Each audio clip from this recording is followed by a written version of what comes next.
ભાડે ટેક્સી આપતા ઓલા અને ઉબેર જેવી કંપનીઓ હવે ભાડામાં મનમાની નહીં કરી શકે। કેન્દ્ર સરકારે નવી ગાઈડલાઈન જાહેર કરીને મોટર વાહન એગ્રીગેટર ગાઈડલાઇન્સથી તેને મોટો ઝટકો આપ્યો છે।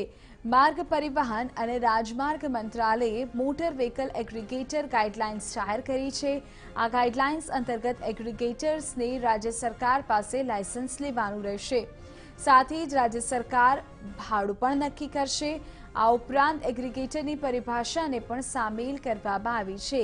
तेना माटे मोटर व्हीकल 1988 ना मोटर व्हीकल एक्ट 2019 ने संशोधित करवामां आव्युं छे।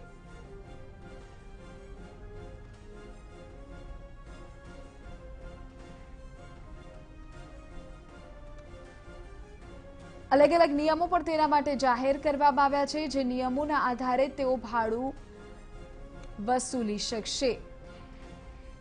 नियमोनी बात करीए तो दरेक ड्राइव पर ड्राइवरने 80% भाड़ू मळशे, ज्यारे कंपनीओ पासे फक्त 20% भाड़ू रहेशे। एग्रीगेटरने बेઝ फेरथी 50% ओछो चार्ज लेवानी मंजूरी आपवामां आवशे।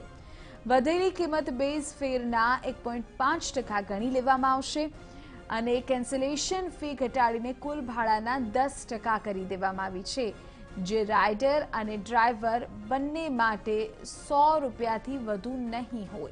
બેઝ ફેર ઓછામાં ઓછો 3 કિલોમીટરનું રહેશે। એગ્રીગેટર્સને ડેટા સ્થાનિકીકરણની ખાતરી કરવી આવશ્યક છે અને એ પણ ખાતરી કરવી આવશ્યક છે કે ડેટા ભારતીય સર્વરમાં જ્યારથી જનરેટ કરવામાં આવ્યો હતો ત્યારથી ઓછામાં ઓછો 3 મહિના અને મહત્તમ 4 મહિના સુધી સંગ્રહિત કરવામાં આવ્યો હોય।